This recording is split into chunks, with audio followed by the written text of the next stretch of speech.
మహిమ కలుగును గాక.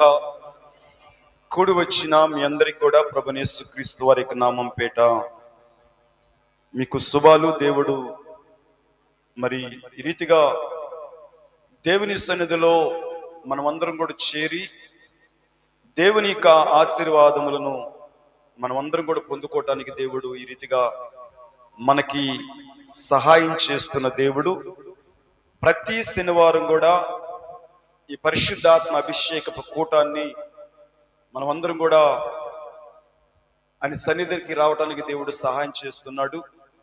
అయితే ఈ సమయంలో మరి పరిశుద్ధాత్మ అభిషేకపు కూటము అనేది దేవుడు సార్వత్రిక సంఘానికి ఈ పరిశుద్ధాత్మ అభిషేకము అనేది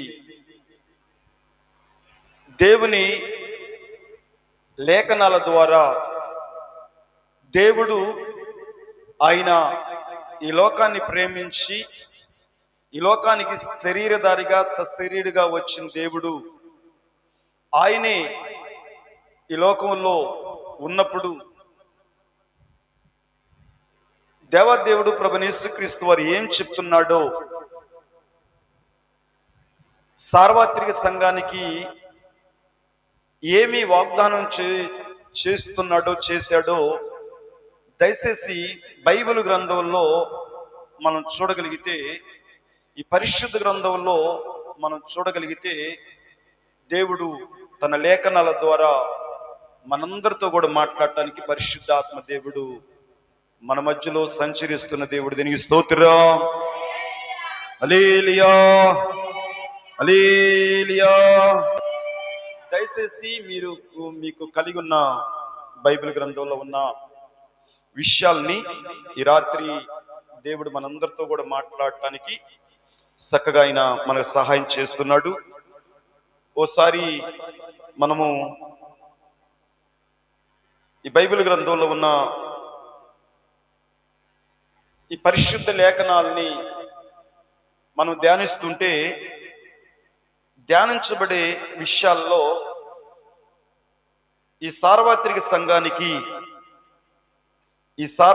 సంఘానికి దేవుడు మన ప్రభువైన యేసుక్రీస్తు వారు ఆయన ఈ లోకంలో ఉన్నప్పుడు ఏం చెప్తున్నాడో అనే విషయాల్ని మనం అందరం కూడా బైబిల్ గ్రంథంలో పరిశీలన చేద్దాం. మార్కు సువార్త మొదటి అధ్యాయము, మార్కు సువార్త మొదటి అధ్యాయము గమనిద్దాం. మార్కు సువార్త మొదటి అధ్యాయాన్ని మనము గమనిస్తూ పరిశీలన చేద్దాం.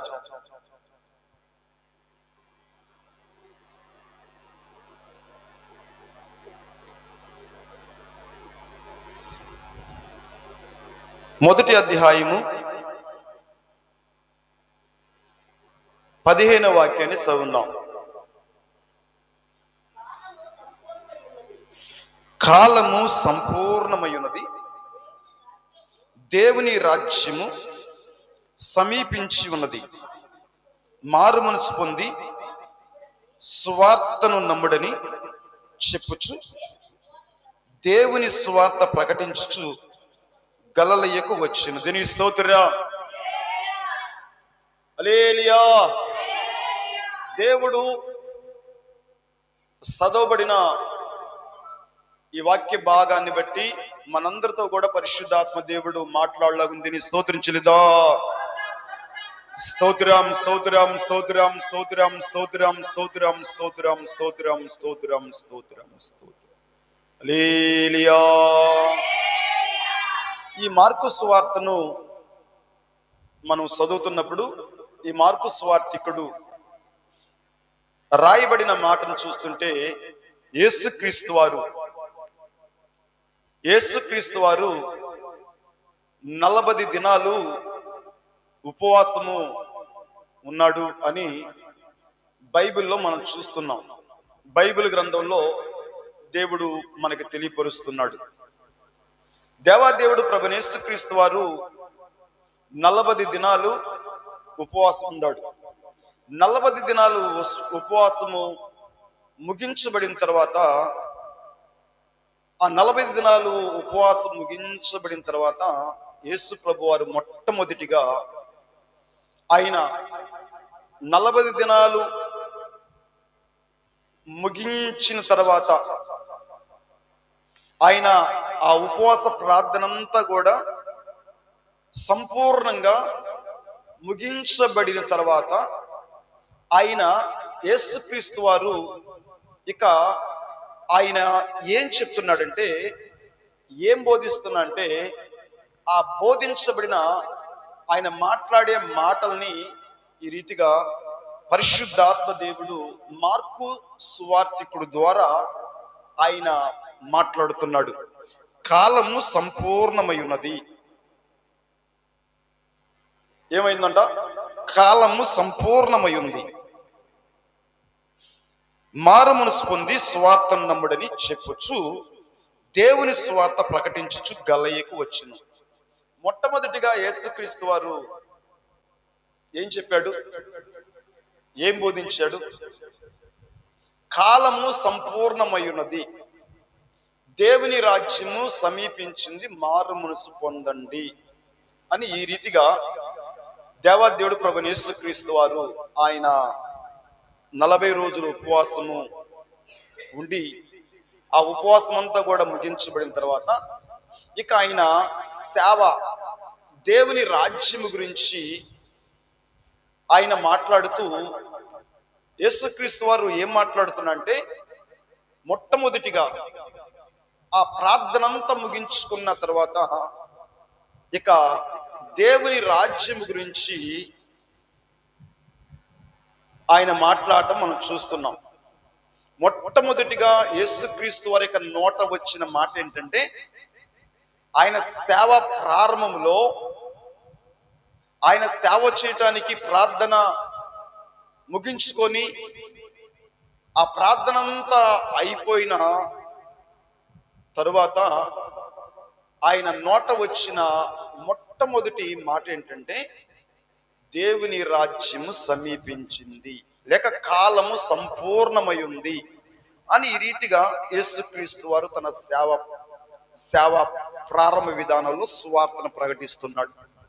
సువార్తను ప్రకటించాడు. మొట్టమొదటిగా ఆయన ప్రారంభించబడిన ఆ మాటలు ఏంటంటే, ఆయన సేవలోకి వచ్చిన తర్వాత, సేవ చేయడానికి వచ్చిన తర్వాత ఆయన చెప్పిన మాట స్వార్థ గురించి చెప్తున్నాడు.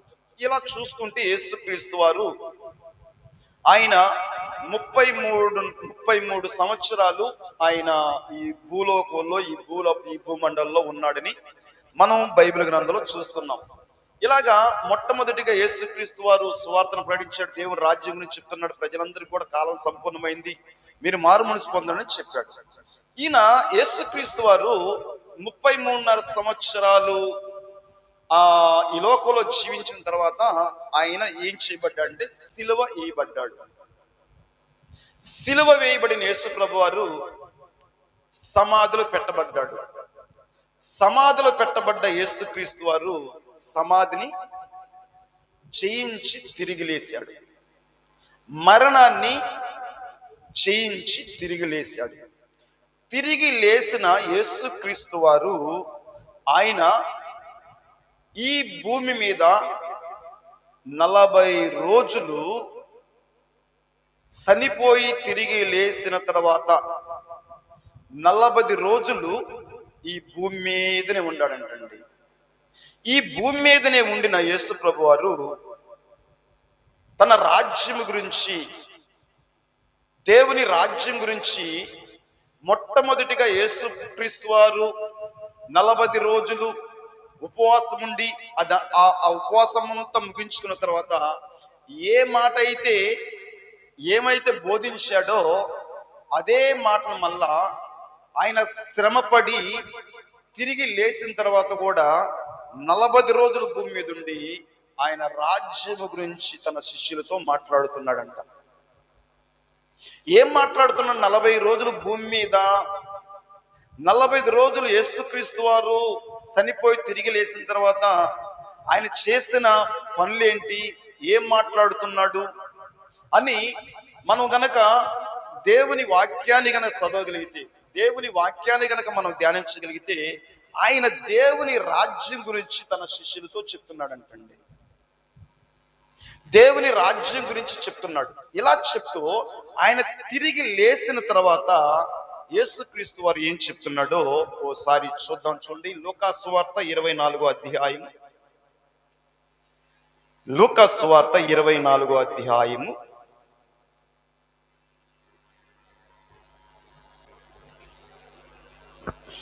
లూకా సువార్త 24వ అధ్యాయము 46వ వాక్యం నుండి చదువుదాం. క్రీస్తు శ్రమపడి 3వ దినమున మృతులలోండి లేచినని యెరూషలేము మొదలుకొని సమస్త జనుల్లో ఆయన పేరట మారు మనసును పాప క్షమాపణయు ప్రకటింపబడుననియు రాయబడి ఉన్నది. ఈ సంగతులకు మీరే సాక్షులు. ఇదిగో నా తండ్రి వాగ్దానము చేసినది మీ మీదకి పంపుచున్నాను. మీరు పైనుండి శక్తి పొందు వరకు పట్టణములో నిలిచి ఉండని వారితో చెప్పాను. దీనికి స్తోత్ర. హల్లెలూయా. యేసుక్రీస్తు వారు 40 రోజులు ఉపవాసం ఉండిన యేసుక్రీస్తు వారు కాలము సంపూర్ణమై ఉంది, దేవుని రాజ్యం సమీపించి ఉన్నది, మారు మనసు పొందండి అని చెప్పిన యేసుక్రీస్తు వారు మరలా చనిపోయి తిరిగి లేచిన తర్వాత, ఆయన శ్రమపడి తిరిగి లేచిన తర్వాత ఏం చెప్తున్నాడంటే, ఏం బోధిస్తున్నాడంటే, 40 రోజులు భూమి మీద ఉన్నాడు. భూమి మీద ఉండి తన రాజ్యం గురించి చెప్తూ, ఇప్పుడు ఆయన ఏర్పరచుకున్న ఆ సార్వత్రిక సంఘం గాని, లేక ఆయన సువార్తను ప్రకటించి ఎందరెందరినో దేవుని రాజ్యానికి సిద్ధపరచబడ్డ ప్రజలు, లేక దేవుని యొక్క నామం పేట ఏర్పరచబడి దేవుని చేత పిలువబడిన ఆది అపోస్తులనబడిన వారితో ఏం చెప్తున్నాడంటే, ఆనాటి కాలంలో ఉన్న ప్రజలు, యేసు ప్రభుని వెంబడిస్తున్న ప్రజలతో ఏం చెప్తున్నాడంటే, ఇదిగో ఏమన్నాడు, ఇదిగో నా తండ్రి వాగ్దానము చేసింది మీ మీదకి పంపుచున్నాను. ఏం చెప్పాడు? నా తండ్రి వాగ్దానము చేసింది మీ మీద పంపుచున్నాను, మీరు పైనుండి శక్తి పొందు వరకు పట్టణముల్లో నిలిచి ఉండండి అన్నాడండి. ఉపవాసం ఉన్నప్పుడేమో కాలము సంపూర్ణమైంది, దేవుని రాజ్యము సమీపించిందని ఆయన మొట్టమొదటి ప్రారంభించాడు. ఆయన శ్రమపడి లేక సిలువేయబడి ఆ సిలువలో చనిపోయి సమాధిలో పెట్టబడి సమాధిని జయించి తిరిగి లేసిన యేసుక్రీస్తు వారు ఏం చెప్తున్నాడంటే, ఇదిగో నా తండ్రి వాగ్దానం చేశాడు, నా తండ్రి వాగ్దానం చేశాడు. ఆనాటి కాలంలో ఉన్న పరిశుద్ధ ప్రవక్తల ద్వారా వాగ్దానం చేశాడు. యోవేలు ప్రవక్త ద్వారా వాగ్దానం చేశాడు. సర్వ శరీరుల మీద నా ఆత్మను నేను కుమ్మరిస్తున్నాను,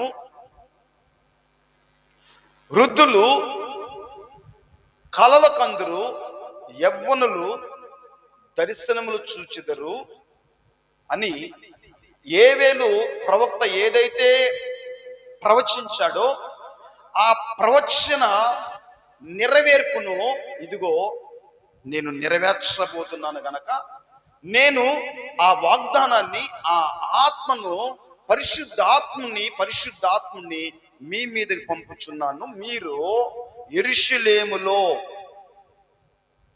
ఎక్కడుండాలి? యెరూషలేములో, పట్టణములు అనగా యెరూషలేములో. మొట్టమొదటిగా మీరు ఎక్కడ ఉండాలంటే పట్టణములో నిలిచి ఉండండి. ఈ వాగ్దానము మీరు పొందుకున్న తర్వాతనే మీరు బయలు వెళ్ళండి, సర్వలోకానికి వెళ్ళండి, సర్వ సృష్టికి వెళ్ళండి, సర్వలోకానికి వెళ్ళి సర్వ సృష్టికి మీరేం చేయాలంటే తండ్రి యొక్కయు కుమారుని యొక్కయు పరిశుద్ధాత్మ నామములో బాప్తీసమిచ్చుచు మీకు ఏవేవి సంగతులు బోధించానో వాటిని మీరు గైకొని అవి మీరు ప్రకటించండి అని యేసుక్రీస్తు వారు ఆనాటి కాలంలో ఉన్న దేవుని సేవకులు అనబడిన లేక ఆది అపోస్తులకి చెప్తున్నాడు. దీనికి స్తోత్రం, హల్లెలూయా, హల్లెలూయా. ఇప్పుడు యేసుక్రీస్తు వారు మొట్టమొదటిగా ఆయన చెప్తున్న మాట ఏంటి అని చూస్తే, నా తండ్రి చేత వాగ్దానము చేయబడింది మీ మీదకి పంపుచున్నాను అన్నాడండి. ఇప్పుడు మరి సార్వత్రిక సంఘానికి యేసు ప్రభు ఏర్పాటు చేసిన సంఘం లేక యేసు ప్రభు ఏర్పరిచి ఆయన కడుతున్న సంఘము, ఆ సంఘానికి మొట్టమొదటిగా ఏం కావాలంటే పరిశుద్ధాత్మ, వాగ్దానము చేయబడిన పరిశుద్ధాత్మ దేవుడు సంఘం మీద, సంఘాన్ని ఏం చేయాలంట? అభిషేకించబడాలంట. సంఘము, సార్వత్రిక సంఘానికి ఏం కావాలంటే పరిశుద్ధాత్మ అభిషేకం అనేది కావాలంట. ఎవరికి చెప్పాలి? యేసు ప్రభు ఈ వాగ్దానం ఎవరికంట? ఆది అపోస్తులుగా మాత్రమేనా, లేక ఈ భూమండలం మీద ఉన్న ఆ సంఘాలుగా, ఎన్నెన్నో సంఘాలుగా మరి ఏర్పరచబడి ఎందరెందరో దేవుని రాజ్యాన్ని, దేవుని సువార్తను, దేవుని కొరకు ఎందరెందరో సిద్ధపరుచుచున్న మరి ఎన్నో సంఘాలుండి కొన్ని సంఘాలుగా మాత్రమేనా ఈ పరిశుద్ధాత్మ, ఈ వాగ్దానము కొన్ని సంఘాలకు మాత్రమేనా, లేక అన్ని సంఘాలకినా, లేక సార్వత్రిక సంఘానికినా అని మనం గనక చూస్తున్నప్పుడు, ఈ సార్వత్రిక సంఘానికి పరిశుద్ధాత్మ అభిషేకం అనేది దేవుడు ఒక వాగ్దానం అనేది యేసుక్రీస్తు వారు ఆయన ఈ భూమి మీదకి రాకమునిపే తండ్రిని దేవుడు వాగ్దానము చేశాడంట. దీనికి స్తోత్రం. ఈ సార్వత్రిక సంఘానికి ఈ పరిశుద్ధాత్మ అభిషేకము సార్వత్రిక సంఘం మీద దేవుడు అనుగ్రహిస్తానని చెప్తున్నాడు కదా. మరి ఈ సార్వత్రిక సంఘానికి ఈ పరిశుద్ధాత్మ అభిషేకము మరి అనుగ్రహించబడాలంటే సార్వత్రిక సంఘం ఈ ఆత్మచేత నింపబడాలంటే దేవాదేవుడు ఆనాటి కాలంలో ఆయన ఏర్పరచుకున్న దేవుని సేవకులుగా ఉండిన వారితో దేవుడు ఏమని చెప్తున్నాడో మనమందరం కూడా ఈ బైబిల్ గ్రంథంలో ఉన్న విషయాల్ని గమనిద్దాం. మార్కు సువార్త మొదటి అధ్యాయము 4వ వాక్యాన్ని చదువుదాం. మార్కు సువార్త మొదటి అధ్యాయము 4వ వాక్యం చదువుదాం. బాప్తిస్మము ఇచ్చు యోహాను అరణ్యములో ఉండి పాప క్షమాపణ నిమిత్తము మారు మనసు విషయమైన బాప్తిస్మము ప్రకటించుచు వచ్చిన. దీనికి స్తోత్రం, హల్లెలూయా. ఇక్కడ మార్కు సువార్తికుడు మొదటి అధ్యాయంలో చూస్తే మార్కు సువార్తికుడు ఏం చెప్తున్నాడంటే, పరిశుద్ధాత్మ దేవుడు నాకేం చెప్తున్నాడంటే, నాకేమని తెలియపరుస్తున్నాడంటే, యోహానని ఒక ఆయన ఉన్నాడు, బాప్తిస్మం ఇచ్చే యోహాను. బాప్తిస్మానికి ఆ యోహాన్ని దేవుడు ఏర్పరిచాడు. అయితే ఆయన ఏం చెప్పాడంటే, సార్వత్రిక సంఘానికి ఏం బోధిస్తున్నా అంటే, దేవుని చేత బోధించబడి దేవుని చేత మరి ఆయన తెలియపరచబడ్డ వ్యక్తి ఏమంటాడంటే, ఆయన అన్నాడు, బాప్తిస్మం ఇచ్చే యోహాను అరణ్యములో ఉండి పాప క్షమాపణ నిమిత్తము మారు మనసు విషయమైన బాప్తిసం ప్రకటించుచు వచ్చెను. ఈ సార్వత్రిక సంఘానికి ఏ బాప్తిసం ప్రకటించాడంట? పాప క్షమాపణ నిమిత్తము. ఈయన అరణ్యములో ఉండి యేసుక్రీస్తు వారు రాకమునుపు, ఈ భూమి మీదకి రాకమునిపే యోహాను అనబడ్డ ఒక వ్యక్తి ఉన్నాడు. ఇతడు బాప్తిస్మిచ్చు యోహానని దేవుని లేఖనాలు మనకి బోధిస్తున్నాయి. దేవుని లేఖనాలు మనకు బోధిస్తున్నప్పుడు ఈ లేఖనాలు బట్టి చూస్తే ఈయన ఎవరై అంటే బాప్తిస్మిచ్చు యోహాను. బాప్తీసానికి ఇతను ఏర్పరచబడ్డాడంట. ఈయన బాప్తీసం ఇవ్వటానికి పరలోకము నుండి ఈ అధికారాన్నంట ఈ యోహాను పొందుకున్నాడంట. ఈ బాప్తీసము ఎవరి ద్వారా పొందుకున్నాడంటే పరలోకం నుండి ఈ బాప్తీసం అనేది ఈయనకి అనుగ్రహించబడిందంట. అయితే ఈ యోహాను ఏం చెప్తున్నాడంటే, నేనేం చెప్తానంటే మీరు ఎలాంటి బాప్తీసం తీసుకోవాలి అంటే పాప క్షమాపణ నిమిత్తము మారు మనసు విషయమైన బాప్తీసం ప్రకటించుచు వచ్చాను అన్నాడండి. మొట్టమొదటిగా ఒక వ్యక్తి సార్వత్రిక సంఘము లేక ఆనాటి కాలంలో దేవుని సువార్తను ప్రకటిస్తూ దేవుని రాజ్యాన్ని మీ యొద్దకు వచ్చింది, కాలము సంపూర్ణమై ఉంది, మీరు మారు మనసు పొందండి యేసుక్రీస్తు వారు ఏమైతే ప్రకటించాడో, ఏమైతే బోధించాడో, ఆయన రాజ్యంలో ఆ సార్వత్రిక సంఘంలో ఎవరైనా ఆ యొక్క చేర్చబడాలంటే మొట్టమొదటిగా ఉండవలసిన బాప్తిస్మము ఏంటయ్యా అంటే ఆ యొక్క పాప క్షమాపణ నిమిత్తము మారు మనసు విషయమైన బాప్తిస్మము సార్వత్రిక సంఘంలో చేర్చబడే వ్యక్తికి ఈ బాప్తిసం అనేది ఉండాలి. ఏ బాప్తిసం ఉండాలి? పాప క్షమాపణ నిమిత్తము నీ వ్యక్తిగతంగా నువ్వు నీ జీవితంలో సార్వత్రిక సంఘంలో చేర్చబడాలంటే, దేవుని రాజ్యంలో నువ్వు చేర్చబడాలంటే నీకు ఉండవలసిన మొట్టమొదటి యొక్క ఆ బాప్తిసం ఏంటంటే పాప క్షమాపణ. లేక ప్రభుని యేసుక్రీస్తు వారు చెప్తున్నాడు గనక కాలము సంపూర్ణమైంది, దేవుని రాజ్యం సమీపించండి, మారు మనసు పొంది స్వార్థం నమ్ముడని యేసుక్రీస్తు వారు చెప్పినట్లుగా ఈ రోజు నువ్వు నేను కూడా ఏం చేయాలి అంటే మొట్టమొదటిగా ఏ బాప్తిసం తీసుకోవాలి చెప్పాలి. ఏ బాప్తిసం తీసుకోవాలి? ఈ యోహాను ఏ బాప్తిసం గురించి ప్రకటిస్తున్నా అంటే నీ జీవితంలో నీ వ్యక్తిగతంగా ప్రభుని యేసుక్రీస్తు వారు నిన్ను ప్రేమించాడు, నీ కొరకు ఆయన శరీరధారిగా వచ్చాడు, నీ కొరకు ఆయన ఆ సిలువలో మరణించాడు, నీ కొరకు సమాధిలో పెట్టబడ్డాడు, నీ కొరకు సమాధిని చేయించి తిరిగి లేచాడు. నీ పాపముల కొరకు, నీ అతిక్రమల కొరకు, నీ దోషముల కొరకు ఆయనే నీ కొరకు మరణించాడు. నీ కొరకు ఆయన పరిశుద్ధమైన రక్తాన్ని, నిర్దోషమైన రక్తాన్ని కాచాడు. నీ పాపములు క్షమించగలుగుటకు ఆయన మాత్రమే అర్హుడు. ఆయన దగ్గరికి నువ్వు వెళ్ళి, ఆయన సిలువ దగ్గరికి నువ్వు వెళ్ళి, లేక ఆయన కాచబడిన రక్తములో ఆయనందు నువ్వు విశ్వాసం ఉంచి నువ్వు ఆయన దగ్గరికి వెళ్ళి, ప్రభువా యేసయ్యా అని నీవెప్పుడైతే అలా నువ్వు ప్రార్థిస్తుంటావో ఆ యేసులోనే దైవత్వం ఉంది గనక ఆ దైవత్వం నీకేం కలగజేసిద్దంట? నీ అంతరంగంలో ఉన్న పాపమునంతా కూడా ఆ దైవత్వము దేవుడు ప్రభువు యేసుక్రీస్తు వారు మన హృదయంలో ఉన్న పాపమంతా కూడా బయటికి పశ్చాత్తాపంతో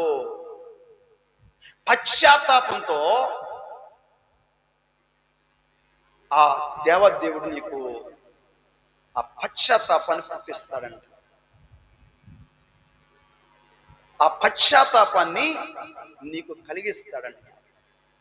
లేలియా, నీ మనస్సుని నువ్వు మార్చుకొని యేసుక్రీస్తు వైపు నీ మనస్సుని నువ్వు ఆయన సిలువ దగ్గరికి, ఆయన లోక రక్షకుడు, ఆయనే నా పాపముల కొరకు మరణించి తిరిగి లేసిన దేవుడని ఎప్పుడైతే ఆయన దగ్గరికి నువ్వు వెళ్ళి ఉన్న పాటుని, ఏ స్థలంలో అయితే ఉంటావో, ఏ చోట అయితే ఉంటావో, ఏ చోట ఉన్నప్పటికీ ఆ సువార్త చెప్తున్నప్పుడు, ఆ సువార్త ప్రకటించబడుతున్నప్పుడు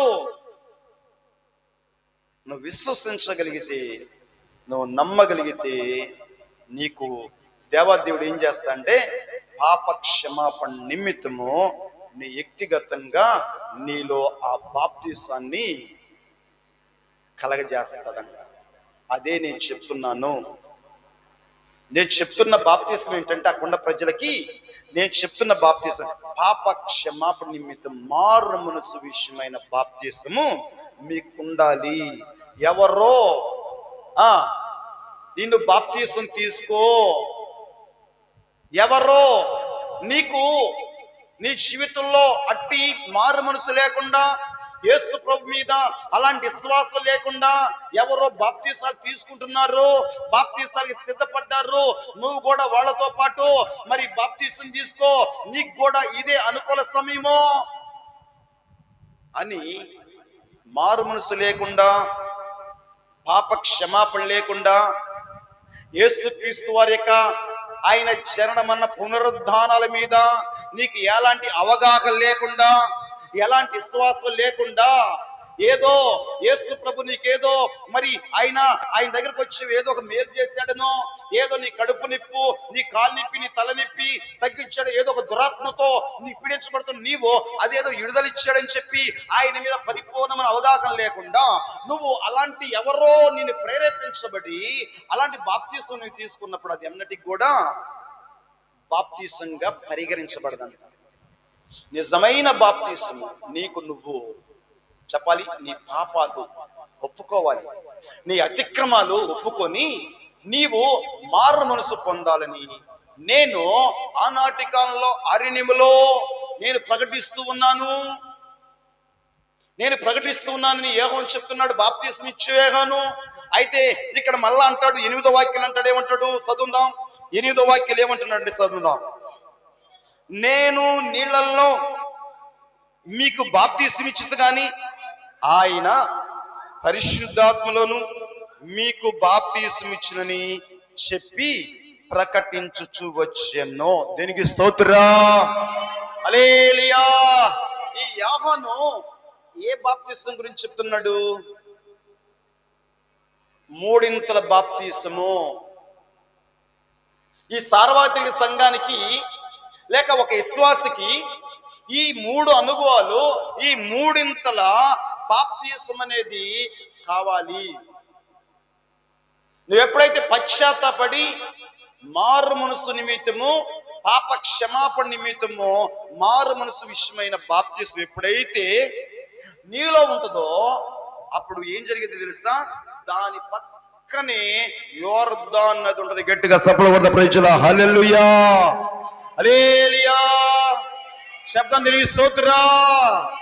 ఎప్పుడైతే నీ జీవితంలో ఆ దేవదేవుడు, ఆ పరిశుద్ధాత్మ దేవుడు, ఆ యేసు ప్రభు అని ఎప్పుడైతే నీ నోటితో ఒప్పుకుంటావో, ఆ యేసు ప్రభులో ఉన్న దైవత్వము నీ హృదయంలో, నీ జీవితంలోకి వచ్చి నీకు పాప క్షమాపణ కలగజేసిన తర్వాత నీకు నువ్వే ఎక్కడికి వస్తావంటే, యోహాను అంటాడు, ఇప్పుడు నేను ఆ యొక్క పాప క్షమాపణ నిమిత్తం మారు మనసు విషయమైన బాప్తిసము నేను ప్రకటించాను. అయితే నువ్వు ఎప్పుడైతే మారు మనసు విషయమైన పాప క్షమాపణ నిమిత్తము ఆ బాప్తిసం నీ జీవితంలో జరిగిన తర్వాత తదుపరి ఎక్కడుందంటే నీకు యోర్దాను నది సిద్ధంగా ఉంది. నీకు యోర్దాను నది సిద్ధంగా ఉంది. ఆ యోర్దాను నదిలో నేనైతే ఏం చేస్తాను తెలుసా? నీళ్లలో బాప్తిసం ఇస్తాను. నేను చేసే పని ఏంటో తెలుసా? నా పని ఏంటో తెలుసా? నీకు నీళ్లలో బాప్తిసం ఇస్తా. ఒక దైవ సేవకుడు, ఒక సంఘానికి సేవకుడుగా కాపరిగా ఉండిన వ్యక్తి, ఒక వ్యక్తి రక్షించబడి మారు మనసు పొందిన తర్వాత యేసు ప్రభుని తన సొంత రక్షకుడుగా అంగీకరించబడిన తర్వాత ఒక దైవజనుడి దగ్గరికి వెళ్ళి నీవు నీ సాక్ష్యాన్ని నువ్వు ఆ దైవజనుడి దగ్గర చెప్పుకొని, అయ్యా నాకు బాప్తిసం కావాలి, నా పాపములన్నీ కూడా నేను మారు మనసు పొంది నా పాపములన్నీ కూడా నా దేవుడి దగ్గర ఒప్పుకున్నా, నేను పశ్చాత్తాపడ్డా, నాలో ఉన్న జన్మ కర్మ పాపము ఆయన ద్వారే నాకు విమోచన విముక్తి కలిగింది కనుక ఆయన పాదాలు పట్టుకొని ఆయన దగ్గర నేను పశ్చాత్తాపడ్డా, నాకు క్షమాపణ దయచేయి, నన్ను రక్షించయ్యా, నాకు విడుదల దయచేయి, నాలో ఉన్న చీకటిని, నాలో ఉన్న పాపమును, నాలో ఉన్న లోకమును, నాలో ఉన్న పాపము ద్వారా వచ్చి జీతము ఆ మరణాన్ని నీవే కొట్టివేస్తానని చెప్పావు గనక ఆ మరణములో నాకు విడుదల దయచేయ్యా అని ఎవరైతే దేవాదేవుడు ప్రభువైన యేసుక్రీస్తు వారి యొక్క శరణు కోరుతారో అట్టి వారికి దేవుడు చెప్పాలి పాప క్షమాపణ నిమిత్తము ఆ బాప్తిస్మ అనేది వారి వ్యక్తిగతంగా జరిగిద్దంట. తదుపరి యోహాన్ అంటాడు, మీకు అలాంటి అనుభవం కలిగి ఉంటే, అలాంటి మనస్సు మీకుంటే, అలాంటి పశ్చాత్తాపం మీకుంటే, మీరు యోర్దాను నదికి వస్తే చెప్పాలి, యోర్దాను నదికి మీరు వస్తే నేను యోర్దాను నదిలో మీకు బాప్తిస్మ ఇస్తాను, అది నా పని అని చెప్తూ, నేను నీళ్ల నిమిత్తం బాప్తిస్మ ఇస్తున్నాను కానీ నా వెనక వచ్చేవాడు పరిశుద్ధాత్మలోను అగ్నిలోను మీకు పరిశుద్ధాత్మలోను బాప్తిస్మ. ఇప్పుడు ఇక్కడ ఎన్ని రకాల బాప్తిస్తాలు ఉన్నాయి? చాలా సార్లు మనం ఈ విషయాన్ని చూసాం. ఈ సంఘానికి, సార్వత్రిక సంఘానికి 3 రకాలుగా ఇక్కడ మనం బాప్తిస్తాలు చూస్తున్నాం. ఇది చెప్పాలి, ఇది ఏమైందంటే ఈ యొక్క 3 బాప్తిస్మ. హల్లెలూయా. ఇది సార్వత్రిక సంఘానికి లేక ఒక విశ్వాసికి ఈ 3 బాప్తిస్మ అనేది ఉండాలి. ఒకటి పాపక్షమాపణ, 2 నీళ్లలో బాప్తిస్మ తీసుకో, 3వది యేసు ప్రభు ద్వారా,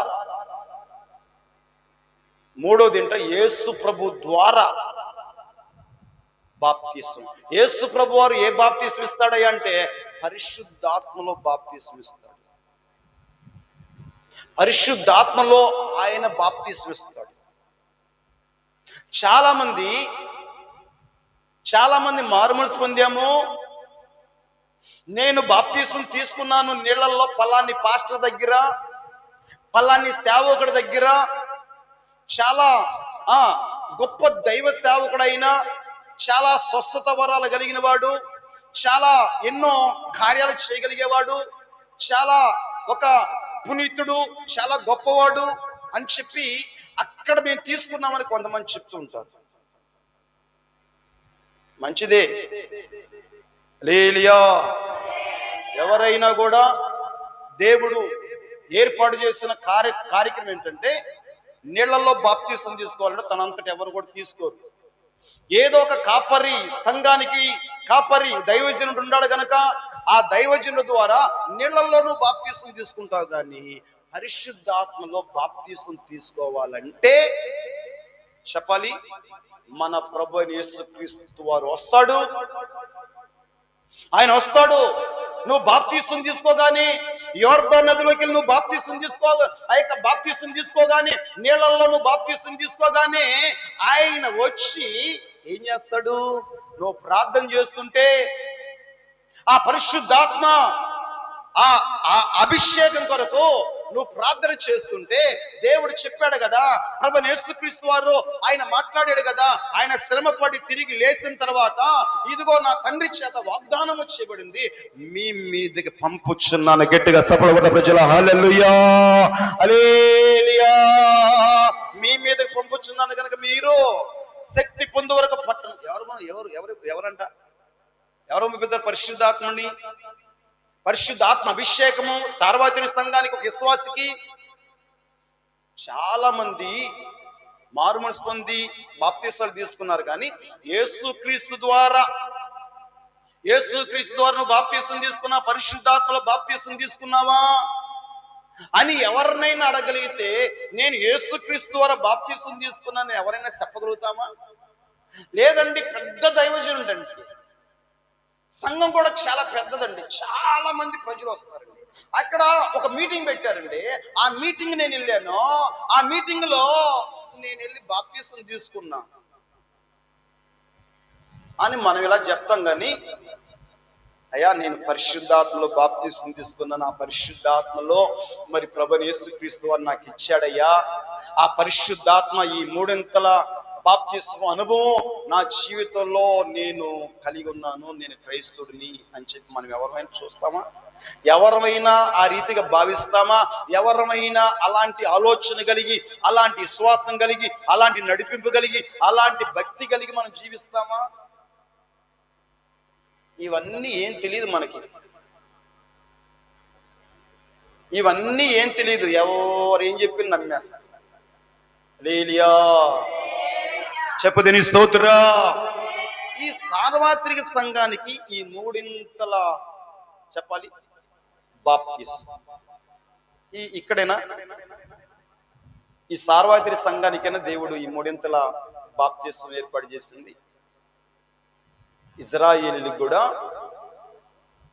ఇజ్రాయేలీలు మన పూర్వీకులు, మన పితరులకు కూడా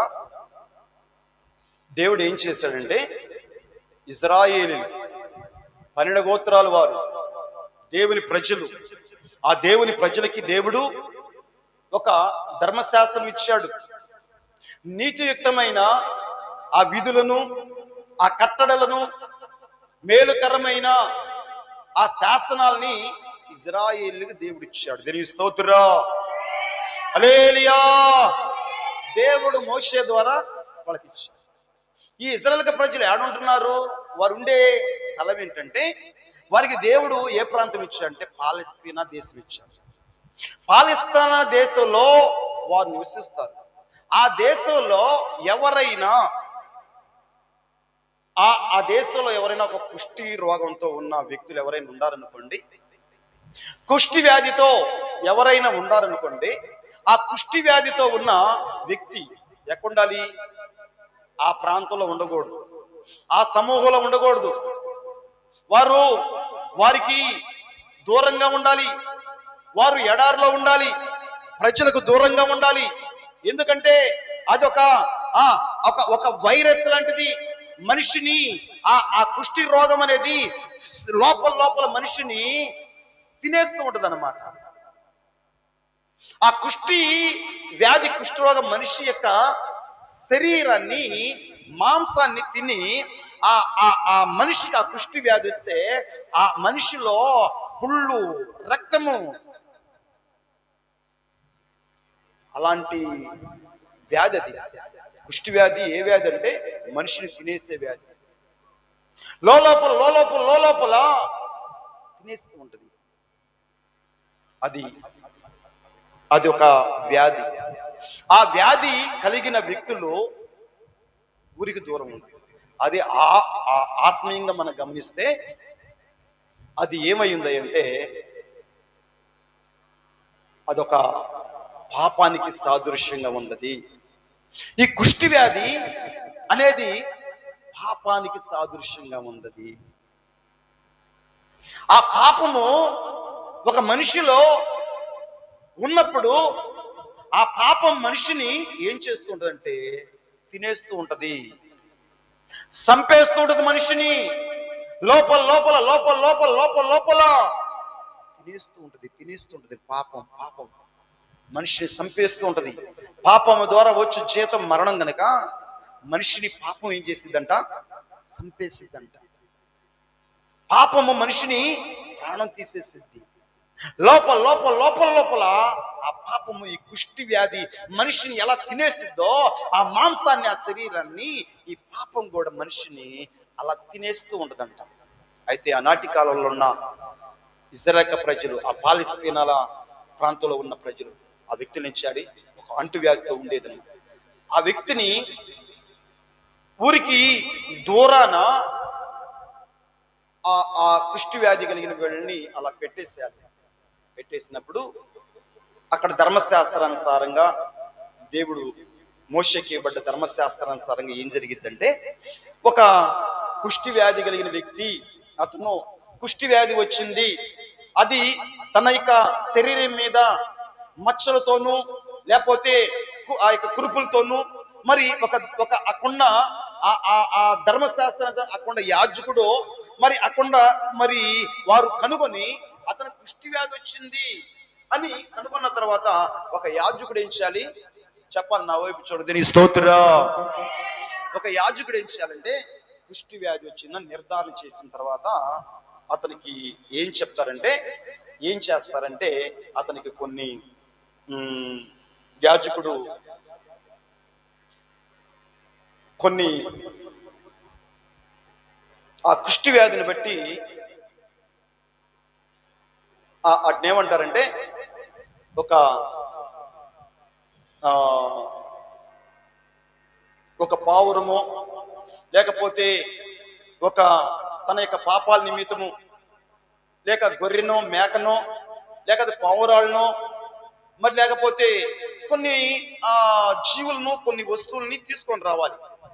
తీసుకొని వచ్చిన తర్వాత యాజకుడు ఏం చేస్తాడంటే అతను తీసుకొచ్చిన ఆ జీవులు పావురమా తీసుకొని రావాలి.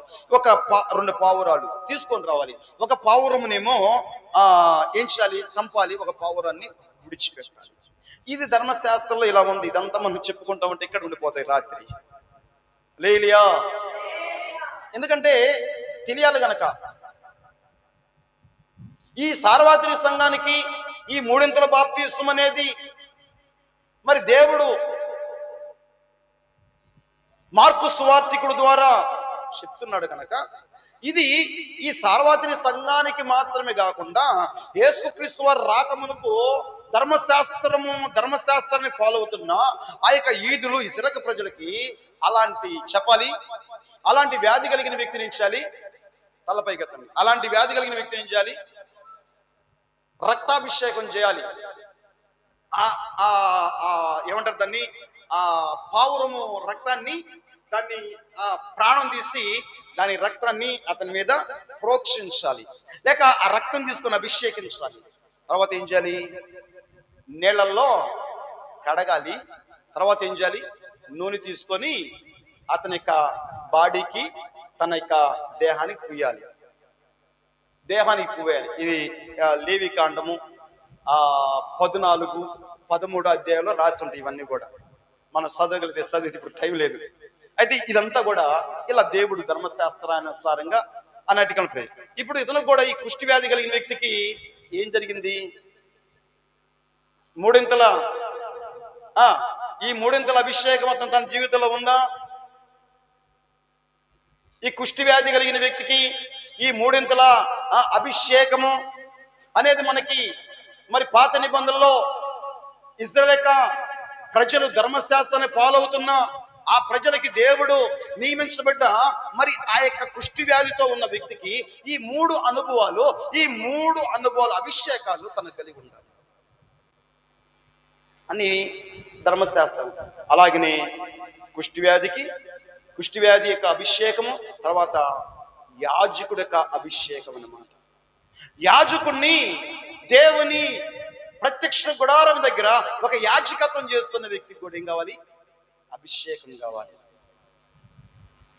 రెండోది యాజకుడికి అభిషేకం. మూడోది రాజుకి, ఇశ్రాయేలు ప్రజలకు రాజుగా అతడు సింహాసనానికి సిద్ధపడి ఆ సింహాసనాన్ని అధిష్ఠిస్తున్న ఆ యొక్క ఇశ్రాయేలు ప్రజల మీద ఆ యొక్క రాజుగా నియమించబడ్డ వ్యక్తిని అభిషేకించబడాలి. ఈ 3 అభిషేకం అనేది ఇశ్రాయేలు జనాంగంలో ఉన్న ధర్మశాస్త్రానుసారంగా ఈ 3 అభిషేకము. అలాగనే మన ప్రభువైన యేసుక్రీస్తు వారి ఈ లోకానికి వచ్చి ఆయన కూడా తన సేవకుల ద్వారా ఏం చెప్తున్నాడంటే సార్వత్రిక సంఘానికి కూడా ఈ 3 చెప్పాలి, ఈ 3 బాప్తిస్మం అనేది ఉండాలి. మొట్టమొదటిగా పాప క్షమాపణ నిమిత్తం మారు మనసు విషయమైన బాప్తిస్మము అనే దాన్ని చూస్తుంటే సార్వత్రిక సంఘానికి మొట్టమొదటిగా యోహాను ఏ బాప్తిస్మాన్ని ప్రకటించాడయ్యా అని మనము పరిశీలన చేస్తున్నప్పుడు దేవుడు మనతో మాట్లాడుతున్నాడు. ఆ యోహాను ఇక్కడ మార్కు సువార్తికుడు చెప్పాడు. ఇంకా మరి దేవుని లేఖనాల్లో ఇంకా ఏవే విషయాలు చెప్తున్నాడో దయచేసి గమనిద్దాం. ప్రైజ్ లా, హల్లెలూయా, హల్లెలూయా, హల్లెలూయా. లూకా సువార్త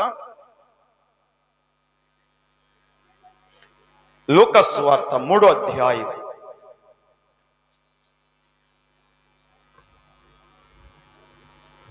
మార్కు సువార్త, లూకా సువార్త 3వ అధ్యాయం 2 నుండి చదువుదాం. 2-3 వాక్యాలు చదువుదాం, త్వరగా చదవండి.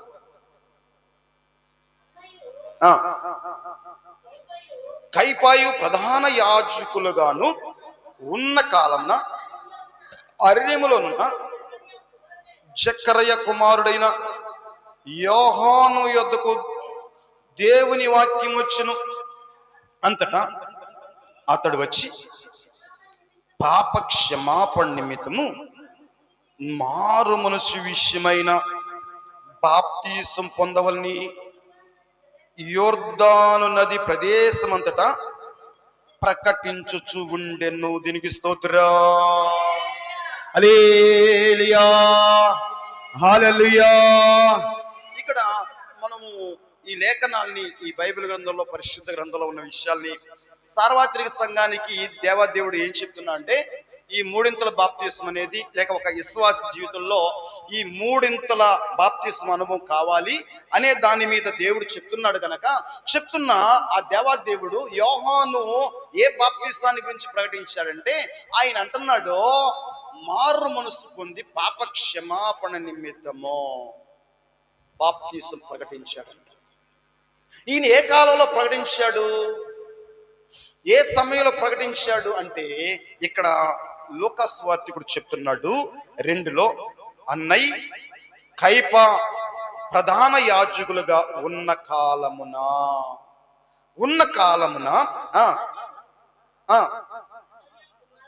గట్టి చదవమ్మ. జక్కరయ్య కుమారుడైన ఈ యోహాను ఎవరు? ఈ బాప్తిస్మం ఇచ్చే యోహాను ఎవరు? జక్కరయ్య కుమారుడైన యోహాను అన్నాడు. ఈయన ఏ బాప్తిస్మం ప్రకటించాడు అక్కడ ప్రజలకి? చెప్పాలి.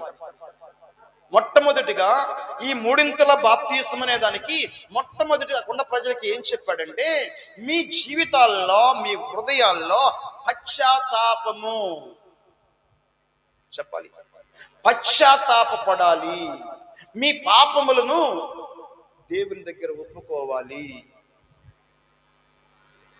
మీరు చేయవలసిన పని ఏంటంటే, మొట్టమొదటిగా బాప్తిస్మం అనుభవం ఏంటంటే, నీ యొక్క ఇంటర్నల్ గా, నీ యొక్క అంతరంగంలో, నీ జీవితంలో, నీ మనసులో ఏం జరగాలి అంటే పశ్చాత్తాపడాలి, పశ్చాత్తాపం కలగాలి, మన పాపాలు ఒప్పుకోవాలి.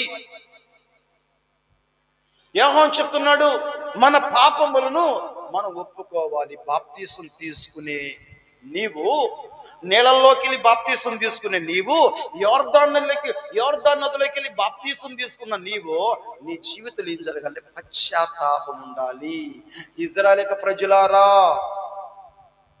యోధా జనాంగమా, ధర్మశాస్త్రాన్ని ఎంబడిస్తున్న వారులారా, దేవుని ఆజ్ఞలను గైకొనలేని వారులారా, మీరేం చేయాలో తెలుసా?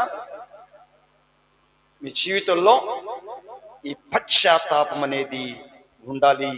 ఇది మొట్టమొదటి బాప్తిస్మం అనే అనుభవం అని చెప్తూ ఉన్నాడు.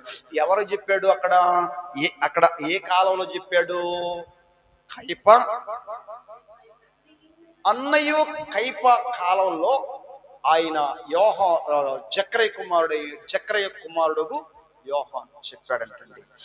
అంతటా అతడు వచ్చి పాప క్షమాపణ నిమిత్తము మారు మనసు విషయమైన బాప్తిస్మం పొందవలని యోర్దాను నది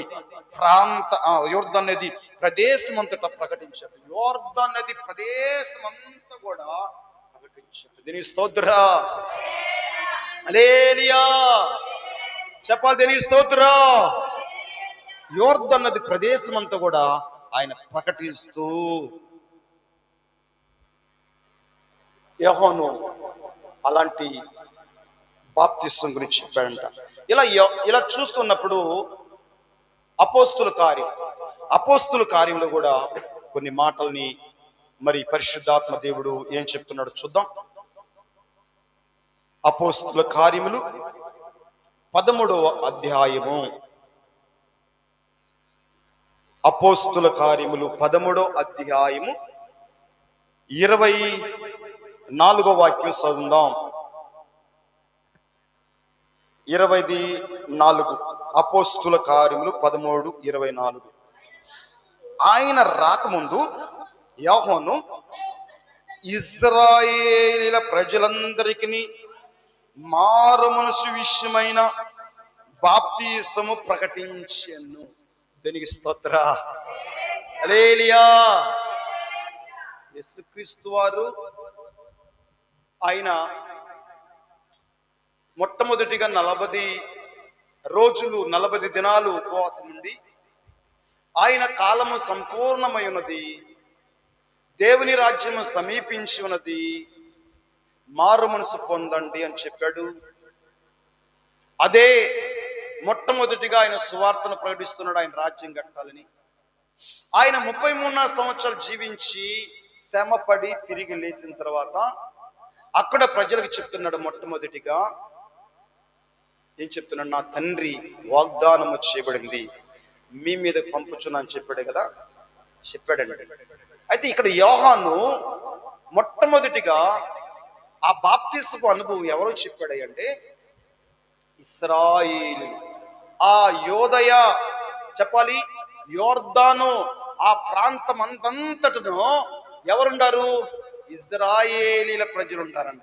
ఇశ్రాయేలీల ప్రజలకి ఈయనేం చెప్పాడంటే, ఏం మాట్లాడుతున్నా, ఆయన రాకముందు, యేసుక్రీస్తు వారు రాకమునుపు యోహాను ఇశ్రాయేలీల ప్రజలందరికీ మారు మనసు విషయమైన బాప్తిసము ప్రకటించాడంట. చెప్పాలి దీని స్తోత్ర. ఇశ్రాయేలీల ప్రజలందరికీ కూడా ఏ బాప్తిసాన్ని ప్రకటించాడు? మారు మనసు పాప క్షమాపణ నిమిత్తం బాప్తిసం అంటది. మారు మనసు విషయమై పాప క్షమాపణ నిమిత్తము బాప్తిసం. ఈ మారు మనసు, ఈ పాప క్షమాపణ లేకుండా మీరు యోర్దాను నదిలో మునిగినా, నీళ్లలో మునిగినా, ఇది దేవుడు ఎన్నటికి కూడా ఇది బాప్తిసం అని ఆయన యాక్సెప్ట్ చేయట్లేదు, అంగీకరించట్లేదు. ఆయన ఇలాంటి బాప్తిసం గురించి, ఇలాంటి భక్తి గురించి, ఇలాంటి మరి ఈ రీతిగా కలిగిన సంఘం గురించి ఆయన అలా బోధించట్ల దేవుడు. యోహాను కూడా అలా చెప్పట్లా. సంఘానికి, సార్వత్రిక సంఘానికి ఈ మూడింతల బాప్తిసపు అనుభవము ఉండాలి. దీనికి స్తోత్రం. హల్లెలూయా, హల్లెలూయా, హల్లెలూయా. ఇక యోహాను ఏమేమి ఎలా ఆయన ఈ యొక్క బాప్తిసం గురించి ప్రకటిస్తున్న ఆ విషయాన్ని యోహాను సువార్త 3వ అధ్యాయము, యోహాను సువార్త 3వ అధ్యాయము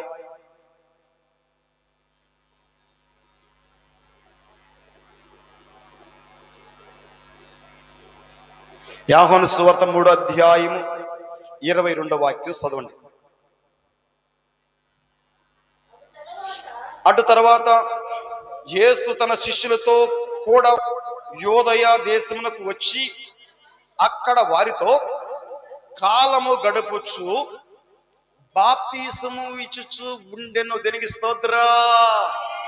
యేసుక్రీస్తు వారు కూడా ఇక్కడ యోహాను సువార్తలో దేవుడు రాయబడిన మాటను చూస్తుంటే 22లో అంతటా అటు తర్వాత యేసు తన శిష్యులతో కూడా యోదయ దేశమునకు వచ్చి అక్కడ వారితో కాలము గడుపుచు బాప్తిసము ఇచ్చుచు ఉండెను. బాప్తిసము ఇచ్చుచు ఉండెను. తర్వాత అంటున్నాడు, సలీము దగ్గర నున్న ఐనోను స్థలమున నీళ్లు విస్తారముగా ఉండెను గనుక యోహాను కూడా అక్కడ బాప్తిసము ఇచ్చుచు ఉండెను. జనులు వచ్చి పొందిరి అన్నాడండి. ఎక్కడ చెప్ప ఐనోన్ అంటే చాలా, ఐనోన్ అనే స్థలానికి పేరేంటంట, బాగా సమృద్ధి కలిగిన జీవ ఓటలు కలిగిన గొప్ప స్థలం అది. జీవ ఓటలు కలిగిన గొప్ప స్థలం అది. అయితే ఇక్కడ యేసుక్రీస్తు వారు కూడా ఏం చేశాడు? తన శిష్యులకు కూడా ఆ స్థలంలో మరి ఆయన బాప్తిసం ఇచ్చాడు అని చూస్తున్నాం.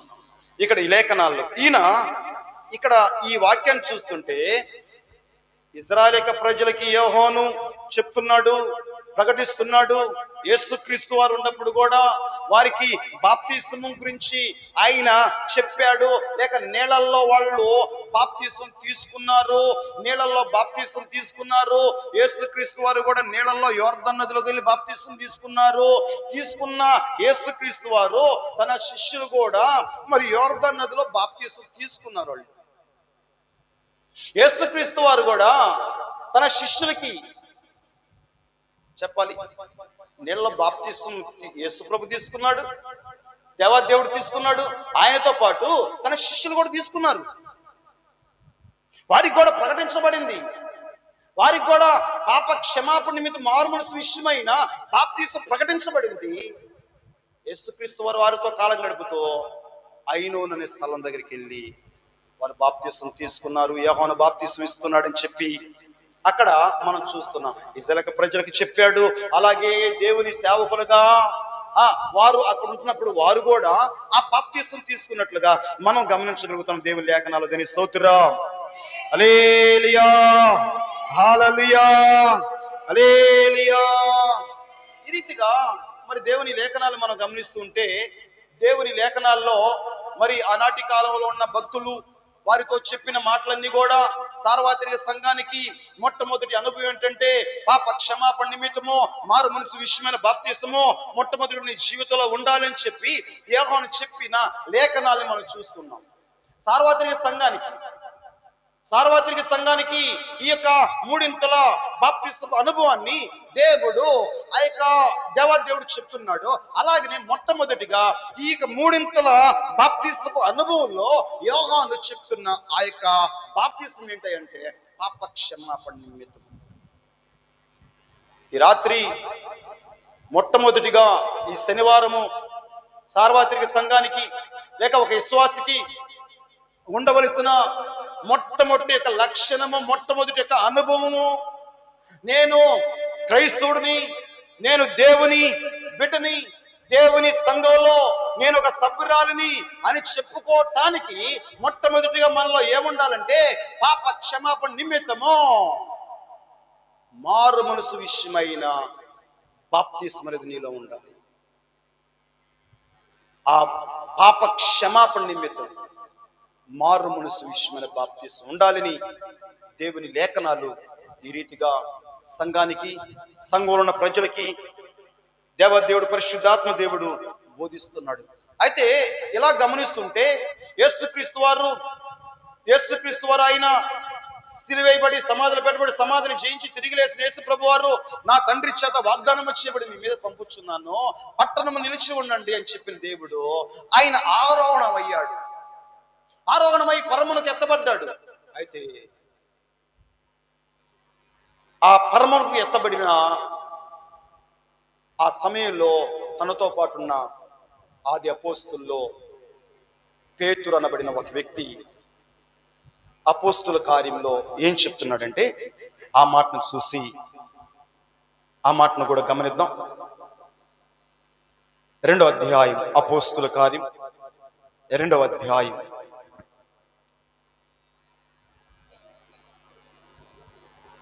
2వ అధ్యాయం అపోస్తుల కార్యం 2వ అధ్యాయము 37వ వాక్యం.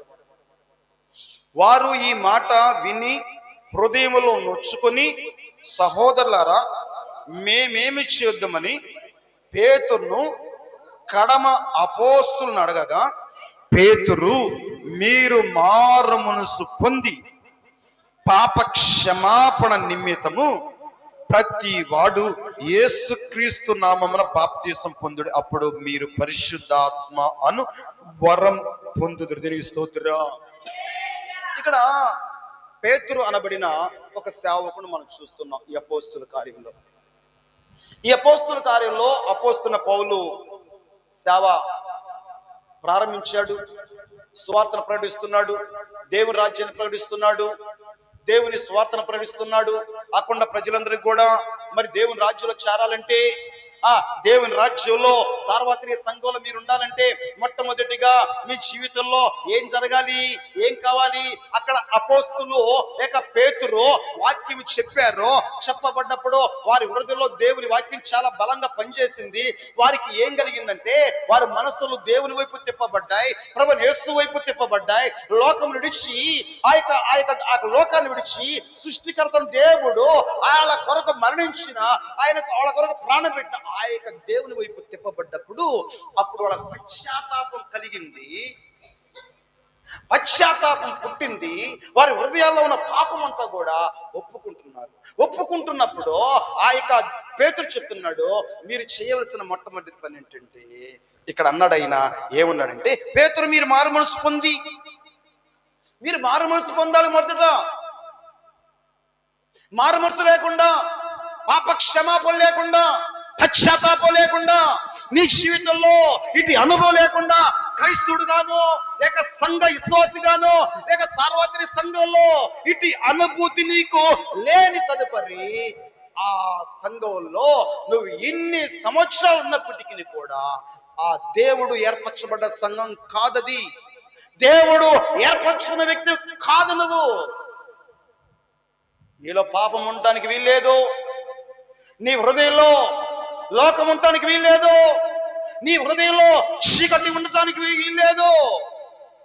నీ హృదయంలో ఏముండాలంటే దేవుని అనుగ్రహము లేక దేవుని అనుగ్రహించిన ఏంటట, మీరు ఎలుగు సంబంధులై ఉండాలి కానీ చీకటి సంబంధులు కాదన్నాడు. మనం ఏమై ఉండాలంట? ఎలుగు సంబంధులు, చీకటి సంబంధులుగా ఉండకూడదు అని ఈ రీతిగా పేతురు చెప్తున్నాడు కదా. ఎందుకు చెప్పాడు? ఇక్కడ ఏమన్నాడంటే, మీరు మారు మనస్సు పొందాలి, పాప క్షమాపణ అన్నాడండి. చెప్తున్నాడు. ఎందుకు చెప్తున్నాడు చెప్పాలి. ఈ మాటని పేతురు గారు ఎందుకు చెప్పాడు? ఇక్కడ ఈ మాటలో ఉన్న ఆ లోతైన అనుభవాన్ని కొద్దిగా చిన్నగా పరిశీలన చేసి ఈ రాత్రి కూటాన్ని మనం అందరం కూడా ప్రార్థన పూర్వకంగా ముగించుకున్నాం. లూకా సువార్త 7వ అధ్యాయం చూద్దాం. చూడండి, లూకా సువార్త 7వ అధ్యాయము. లూకా సువార్త పేతురు గారు చెప్పటానికి గల కారణం ఏంటి? పేతురు గారు బోధించడానికి అక్కడ ఉన్న ప్రజలకు చెప్పడానికి గల కారణం ఏంటి? ఆ మాట యొక్క భావన ఏంటో గమనిద్దాం. లూకా సువార్త 7వ అధ్యాయము 29వ వాక్యం.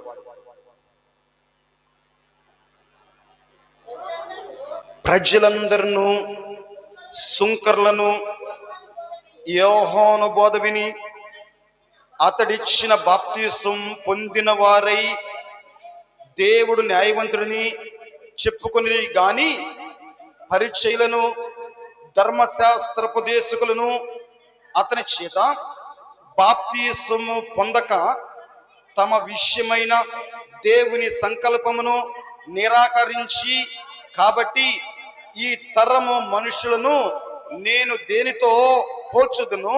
వారు దేవుణ్ణి పోలి ఉన్నారు. ఆనాటి కాలంలో యోహాను బాప్తిస్ము నీళ్ళ నిమిత్తం బాప్తిస్ము ఇస్తున్నాడు కదా. ఆ నీళ్ళ నిమిత్తం బాప్తిస్ము ఇస్తున్నప్పుడు ఆనాటి కాలంలో యోహాను బట్టి కొందరు బాప్తిసాలు తీసుకున్నారంట. యోహాను బట్టి బాప్తిసం తీసుకున్నారు. యోహాను వెనక వచ్చు వాడి యందు విశ్వాసం ఉంచాలని వారు బాప్తిసాలు తీసుకోలేదంట. అందుకే పేతురు ఏమనంటే, మీరు మారు మనసు పొంది పాప క్షమాపణ మీద ప్రతి వాడు చెప్పాలి, యేసుక్రీస్తు నామములో మీరు బాప్తిసం తీసుకోవాలి. యోహాను బట్టి బాప్తిసం తీసుకున్న వాళ్ళు చాలా మంది ఉన్నారు ఆనాటి కాలంలో. కానీ ఆయన వెనక వచ్చుచున్న ఆయన్ని విశ్వసించలా. ఆయన వెనక వచ్చుచున్న ఆయన గురించి వారు విశ్వసించలేదు. అయితే ఇక్కడ ఈ లూకా సువార్తికుల్లో దేవుని సంకల్పం అనేది చెప్పాలి. దేవుని సంకల్పం ప్రతి మానవుడు, ఈ భూమండలం మీద ఉన్న ప్రతి మానవుడు రక్షణ పొంది, ఏమన్నాడు? రక్షణ పొంది సత్యమును గూర్చిన అనుభవ జ్ఞానము గలవారై ఉండాలని దేవుని నిత్య సంకల్పమైంది గనక ప్రతి మనుషుడు రక్షణ పొంది సత్యమును గూర్చిన అనుభవ జ్ఞానం గలవారై ఉండాలని దేవుని సంకల్పమైంది. ఆ సంకల్పాన్ని వారు నిరాకరిస్తున్నారు. ఆ సంకల్పం, దేవుని యొక్క సంకల్పం, దేవుని ఆజ్ఞను చాలా మంది ఏం చేస్తున్నారంటే దాన్ని తునీకరిస్తున్నారు, దాన్ని వ్యతిరేకిస్తున్నారు, దాన్ని నెట్టివేస్తున్నారు. ఈరోజు చాలా మంది దేవుడు ప్రకటిస్తున్నప్పటికీ, దేవుడు బోధిస్తున్నప్పటికీ కూడా దేవుడికి లోబడరు. ఆయన సంకల్పాన్ని గౌరవించలేని వాళ్ళు, ఆయన సంకల్పానికి విధేయత చూపించలేని వాళ్ళు, ఆయన సంకల్పానికి లోబడని వారు, వారి సంకల్పము, వారి నిర్ణయము, వారి ఉద్దేశ ప్రకారంగా ఇంకా నాకు కాలం ఉంది, ఇంకా నాకు సమయం ఉంది అని భావించుకుంటూ ఆనాటి కాలంలో కొందరుండారంట. ఎవరయ్యా వాళ్ళు చెప్పాలి? ప్రజలందరూ సుంకర్లను యోహాను బోధ విని అతడిచ్చిన బాప్తీసం పొందిన వారై దేవుడు న్యాయవంతుడని ఒప్పుకొనిరు గాని పరిచయులు, ధర్మశాస్త్రోపదేశకులు అతని చేత బాప్తీసం పొందక. ఈ పరిచయులు ఏంటి చెప్పాలి? ఈ పరిచయులు మేము పరిచారకులమి, మాకు ధర్మశాస్త్రం తెలుసు, దేవుని కట్టడలు తెలుసు, దేవుని శాస్త్రాలు తెలుసు, దేవుని నీతియుక్తమైన గొప్ప ఆ ధర్మశాస్త్రం అంతా మేము పఠించిన వాళ్ళమి, మాకేం అవసరం ఏముంది? ఆల్రెడీ మేము దేవుని తెలుసుకున్నాం కదా, మేము దేవుడిని ఆరాధిస్తున్నాం కదా, దేవుడితోనే గడుపుతున్నాం కదా. దేవుని సంకల్పం అంటే దేవుని సంకల్పం కావాలా, వాళ్ళ సంకల్పం కావాలా? దేవుని సంకల్పం కిందకి రావాలా, లేకపోతే మానవుడి యొక్క సంకల్పం కిందకి వెళ్ళాలా? దేవుని సంకల్పాన్ని వాళ్ళు ఏం చేస్తున్నారంట? నిరాకరిస్తున్నారు. దీని స్తోత్రం.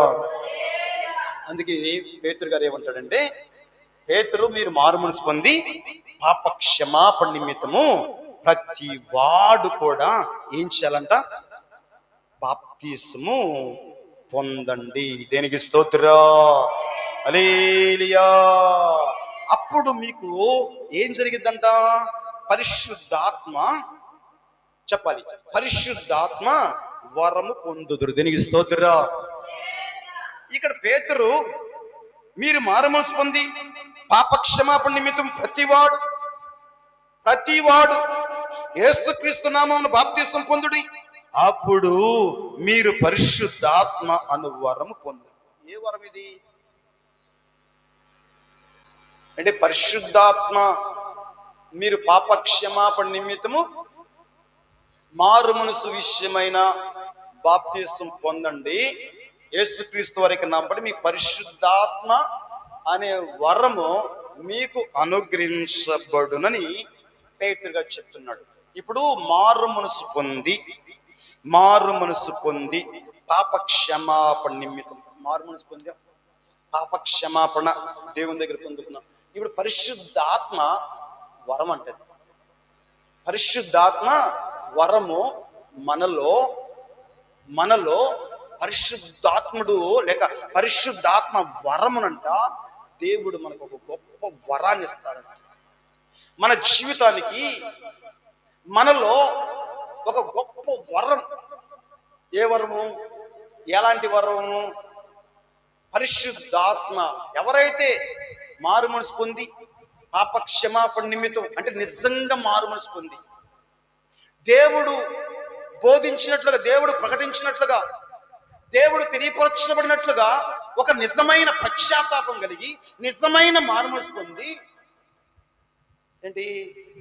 నిజమైన మారు మనసు. ఏదో నిజమైన మారు మనసు అంటే ఏదో ఒక నెల రోజులుండి, లేకపోతే ఒక 3 నెలలు, లేక ఒక 6 నెలలు, తర్వాత మళ్ళా చెప్పాలి మరలా మనము ఆ మారు మనసు లేకుండా మన జీవితం అంతా కూడా మళ్ళా ఏదేదో జరుగుతూ ఉన్న ఆ కార్యక్రమాన్ని చూస్తుంటే అది నిజమైన పశ్చాత్తాపం కాదు, అది నిజమైన మారు మనసు కాదు. ఒకసారి నీ జీవితంలో ఆ మారు మనసు పాప క్షమాపణ నిమిత్తము దేవుని దగ్గర దేవుని యొక్క నామం పేట యేసు ప్రభువా అని ఎప్పుడైతే నువ్వు ఆయన పాదాల దగ్గర నువ్వు మొరపెడుతుంటావో, ఆయన పేరులోనే దైవత్వం ఉంది గనక, ఆయన పేరులోనే రక్షణ ఉంది గనక, ఆయన పేరులోనే గొప్ప ఆ యొక్క శక్తి ఉంది గనక, నీ హృదయాన్ని అంతటిని కూడా, నీ జీవితాన్ని అంతటిని కూడా ఏం చేస్తాడు, నీ హృదయంలో ఉన్న కఠినత్వాన్ని, నీ హృదయంలో ఉన్న ఆ రాతి హృదయాన్ని అంతటిని కరగదీస్తాడు. ఆ కరుణ కట్టిన హృదయాన్ని, ఆ కఠినమైన హృదయాన్ని కరగదీసి పశ్చాత్తాపం పుట్టేస్తాడు. పశ్చాత్తాపం. నీ గుండె దేవుని దగ్గర కరిగిపోయి నీ పాపమంతా కూడా అది కన్నీటి రూపంలో ఏర్లయ్యి ప్రవహిస్తూ ఉంటుంది అన్నమాట. అది పశ్చాత్తాపం. అదే హృదయం కఠినంగా ఉన్నట్టు ఏడుపు రాదు, ఆ కన్నీళ్ళు రావు. అందుకే అపోస్తలుడైన పౌలు అంటాడు, దైవ చిత్తానుసారమైన దుఃఖము మీకు మారుమనసు కలుగజేసింది, లోక చిత్తానుసారమైన మారుమనసు మీకు మరణాన్ని కలగజేస్తుంది. దైవ చిత్తానుసారమైన దుఃఖం అంట మారుమనసు. లేలియా. ఇక్కడ పౌలు గారు అంటాడు, పేతురు గారు అంటాడు, పేతురు మీరు మారుమనసు పొంది పాపక్షమాపణ నిమిత్తము ప్రతివాడు యేసుక్రీస్తు నామమున బాప్తిసం పొందండి. ఎవరి నామమున పొందాలి చెప్పాలి? తండ్రి యొక్కయు, కుమారుని యొక్కయు, పరిశుద్ధాత్మలో ఈ మూడింతల అనుభవం ఉంది కదా, ఈ మూడింతల బాప్తిసం ఉంది కదా. సంఘానికి, సార్వత్రిక సంఘానికి, ఒక విశ్వాసికి తండ్రి, కుమార, పరిశుద్ధాత్మ నామములో. ఈ సంఘానికి కూడా మొట్టమొదటిగా చూస్తుంటే యోహాను అంటాడు, ఇదిగో పాప క్షమాపణ నిమిత్తము మారు మనసు విషయమైన ఆ యొక్క బాప్తిస్మే ప్రకటించాను. ఆ ప్రకటించబడ్డప్పుడు మారు మనసు పొందితే నీకు నీళ్ళనైనా బాప్తిస్మ ఇస్తాను. ఆ నీళ్ళలో బాప్తిస్మే కానీ యేసుక్రీస్తు వారు నీకు పరిశుద్ధాత్మలో బాప్తిస్మ ఇస్తాడు. తండ్రి యొక్క, కుమారుని యొక్క పరిశుద్ధాత్ముడు. ఈ రీతిగా ఈ కార్యక్రమం జరుగుతూ ఉంటుందని చెప్పి దేవుడు చెప్తున్నాడని చెప్పి అక్కడ ప్రజలు చెప్తున్నారు. ఇక్కడ పరిశుద్ధాత్మ వరము మీకు అనుగ్రహించబడును అన్నాడు. మరి పరిశుద్ధాత్మ వరము మనకు అనుగ్రహించబడ్డప్పుడు మళ్ళా చెప్పాలి, మరలా గమనిస్తుంటే మరలా యేసు ప్రభు వారు మరి ఆయన మరణించి, శ్రమపడి, మరణించి తిరిగి లేచి ఆయన మరలా తన యొక్క ప్రజలతో 40 రోజులుండి, ఇదిగో నా తండ్రి చేత వాగ్దానం చేయబడింది, మీ మీద పంపుచున్నాను అని ఎందుకు చెప్పాలి? ఇక్కడ యేసుక్రీస్తు వారితో పాటు వాళ్ళు కూడా నీళ్ళలో బాప్తిసం తీసుకున్నారు కదా, వారు కూడా పశ్చాత్తాపడ్డారు కదా. మరి పరిశుద్ధాత్మను వరము ఇంకా వాళ్ళకి అనుగ్రహించబడుతున్నప్పుడు మళ్ళా నా తండ్రి చేత వాగ్దానం చేయబడి మేమే పంపుచాను, మీరు పట్టలో నిలిచి ఉండండి అని చెప్పి యేసు ప్రభువు ఎందుకు చెప్పాలి?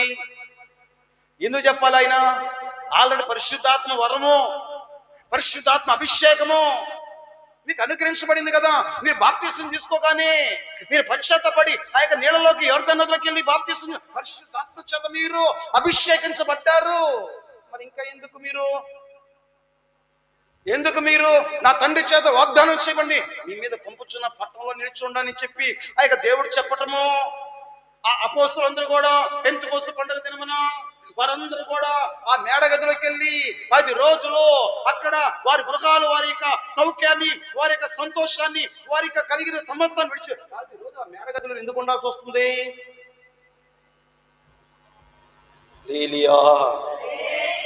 స్తోత్ర. ఏంటయ్యా ఈ వరం అంటే, అపోస్తుడైన పౌలు గారు రోమపత్రిక 5వ అధ్యాయంలో చెప్తున్నాడు. ఆ మాటలు చూద్దాం, చూడండి. రోమపత్రిక 5వ అధ్యాయము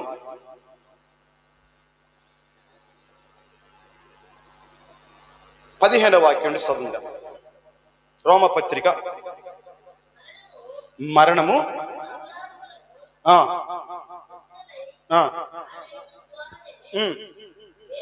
అయితే అపరాధము కలిగినట్లు ఏం చెప్పాను నేను? మరి ఏ వాక్యం చెప్పాను? రోమపత్రిక 5:17 చెప్పాను నేను. అయితే అపరాధము కలిగినట్లు కృపావరము కలగలేదు.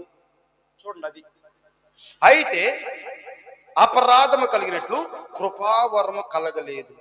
ఎట్లనగా ఒకని అపరాధం వలన అనేకులు సన్నిపోయిన ఎడల మరి ఎక్కువగా దేవుని కృపయు యేసుక్రీస్తును ఒక మనుష్యుని కృపచేతన అనేకులకు విస్తరించును. మరియు పాపం చేసిన ఒకని వలన శిక్షా విధి కలిగినట్లు ఆదానము కలగలేదు. ఏలయనగా తీర్పు ఒక్క అపరాధ మూలంగా వచ్చినదై శిక్షా విధికి కారణమైన కృపావరమైతే అనేకమైన అపరాధముల మూలముగా వచ్చినదై మనుషులు నీతిమంతులుగా తీర్చుటకు కారణమాయేను. దీనికి స్తోత్రం. హల్లెలూయా, హల్లెలూయా. ఇప్పుడు పేతురు గారు చెప్తున్నాడు, మారు మనసు విషయమైన పాప క్షమాపణ నిమిత్తము యేసుక్రీస్తు నామమున మీరు బాప్తిసము పొందండి, అప్పుడు మీకు పరిశుద్ధాత్మని వరము మీకు అనుగ్రహించు. ఏ వరం ఇది చెప్పాలి? ఈ బాప్తిసం తీసుకున్నప్పుడు ఒక వ్యక్తి మారుమనసు పొంది పాప క్షమాపణ నిమిత్తము బాప్తిసం తీసుకున్న పాప క్షమాపణ నిమిత్తము మరి మారుమనసు విషయమైన బాప్తిసం తీసుకున్నప్పుడు ఏ వరం? పరిశుద్ధాత్మ వరం. అంటే ఈ పరిశుద్ధాత్మ వరం మనలో ఏం కలుగజేస్తుందంటే ఇప్పుడు మనకి జీవాన్ని ఇస్తుంది అన్నమాట. ఆ కృపావరము మన బతికిస్తుంది. మళ్ళా ఉన్న పరిశుద్ధాత్మ దేవుడు ఏం చేస్తున్నాడు? అపరాధం వల్ల అనేక చచ్చిపోతున్నారు, అనేక పోతున్నారు. అపరాధం వల్ల ఆ యొక్క కృపావరం రాలేదు. కానీ దేవుని కృప వలన కృపావరము ఏ వరం అది చెప్పాలి? ఏ వరం? ఆ యొక్క దేవుడు మనకి ఏ వరం ఇచ్చాడు? కృపావరం. కృపావరం అంటే జీవాన్ని మనకు అనుగ్రహించే వరం. దీనికటిగా సభలో ప్రజల హల్లెలూయా. జీవాన్ని కలగజేసే వరం మనకు అనుగ్రహించాడు. మనం జీవింపబడే వరాన్ని, పాపాన్ని తొలగించి ఆ పరిశుద్ధాత్మ దేవుడు ఏం చేస్తాడు? నేను జీవింపు చేస్తూ ఉంటాడంట. నీలో పాపాన్ని, అపరాధాన్ని కొట్టివేసి నీకు జీవాన్ని, పశ్చాత్తాపము, మారు మనసు విషయమైన పశ్చాత్తాపం నీలో ఉంటే, ఆ పశ్చాత్తాపం నువ్వు కలిగి ఉంటే యేసుక్రీస్తు వారి యొక్క పాదం దగ్గరికి, ఆయన శిలువ దగ్గరికి వెళ్ళి ఆయన చరణ కోరుకోగలిగితే పరిశుద్ధాత్మ వరము నీలో ఉండి నీకేం కలుగజేస్తాడు? నీలో ఏలుబడి చేస్తున్న మరణాన్ని, నీలో ఏలుబడి చేస్తున్న అపరాధము, నీలో ఏలుబడి చేస్తున్న లోకము, నీలో ఏలుబడి చేస్తున్న శరీర సంబంధమైన ప్రతి ప్రక్రియను ఆ పరిశుద్ధాత్మ దేవుడు అనే వరము నీలో ఉండి నీకు జీవాన్ని కలగజేస్తాడు. నేను బ్రతికిస్తూ ఉంటాడు. గట్టిగా సఫలగత ప్రజల హల్లెలూయా. నేను పరలోక రాజ్యాన్ని సిద్ధపరుస్తూ ఉంటాడు. పరలోక రాజ్యాన్ని సిద్ధపరుస్తూ ఉంటాడు. ఇలా గమనిస్తుంటే ఈ సార్వత్రిక సంఘానికి చెప్పాలి, ఈ మూడింతల బాప్తిసం కావాలి. మొట్టమొదటి బాప్తిసం ఏంటంటే పాప క్షమాపణ నిమిత్తము మారు మనసు విషయమైన బాప్తిసం ప్రకటించాడంట, యాహం చేశాడు. ఈ రాత్రి ఈ సార్వత్రిక సంఘానికి ఈ మొట్టమొదటి అనుభవాన్ని దేవుడు మనకి మరి ఈ రీతిగా తెలియపరుస్తున్నాడు. ఒకవేళ ఇటు అనుభూతి మనకు లేకపోతే, ఇటు యొక్క మరి పశ్చాత్తాపం నీకు లేకపోతే, దేవుడు మనల్ని ప్రేమించి, దేవుడు తన కృపను అనుగ్రహించి ఆయన వైపు నువ్వు తిరగలిగి ఆయన్ని విశ్వసించగలిగితే, నాకు పశ్చాత్తాపం లేదయ్యా, నాకు మారుమనసు లేదు ప్రభువా చెప్పాలి, నాకు మారుమనసు లేదయ్యా, ఏదో ఎవరో చెప్పారు, ఏదో కడుపు నొప్పి, కాలు నొప్పి, ఏదో దురాత్మ బట్టి, అయి బట్టి, ఈ బట్టి ఏదో ఆ దురాత్మ పోవాలంటే, ఆ కడుపు నొప్పి పోవాలంటే, ఆ యొక్క వ్యాధులు పోవాలంటే, ఆ రోగాలు పోవాలంటే నువ్వు బాప్తిసం తీసుకుంటే అవన్నీ తొలుగుతాయని చెప్పారయ్యా.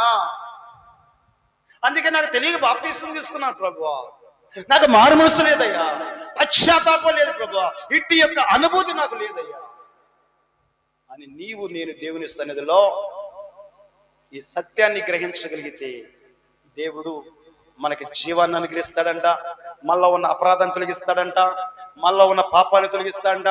మనకెంతో గొప్ప మేలుకరమైన ఆ కృపను దేవుడు అనుగ్రహిస్తూ ఉంటాడు. ఆ కృపావరం నీలో ఎంతెంతగానో మరి అభివృద్ధి పరిచే ఆ యొక్క పరిశుద్ధాత్మ దేవుడు సహాయం చేస్తూ ఉంటాడంట. రాత్రి ప్రియ దేవుని సంగమా, ఈ సార్వత్రిక సంఘానికి దేవుడు చెప్తున్నాడు, ఈ మొట్టమొదటిగా ఈ అనుభూతిని మరి సార్వత్రిక సంఘానికి ఒక దేవుని బిడ్డగా మరి ఆ యొక్క ఎంబడిస్తున్న మనకు ఉండాలంట. మరి మరి ఇంకా 2 విషయాలు ఉంటున్నాయి.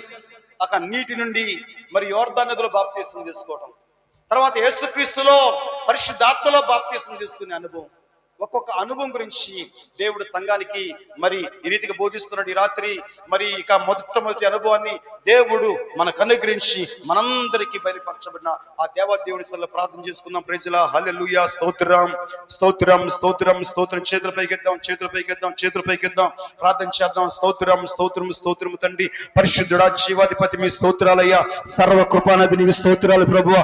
మమ్మల్ని మీరు ప్రేమించి రాజా మే జీవితాల్లో ఎక్కడ కూడా ప్రభువా అయ్యా ఇదిగో మీకు వేరువాడు జీవితం లేకుండా రాజ్య, మేమందరం కూడా నీ రాజ్యానికి, నీ రాకడికి మేము సిద్ధంగా ఉండాలంటే ఈ సార్వత్రిక సంఘంలో మేము చేర్చబడే వ్యక్తులుగా ఉండాలంటే ఈ 3 బాప్తిస్మ అనుభవాన్ని మా అందరికీ కూడా మీరు బోధిస్తున్న దేవుడా మీ స్తోత్రాలు.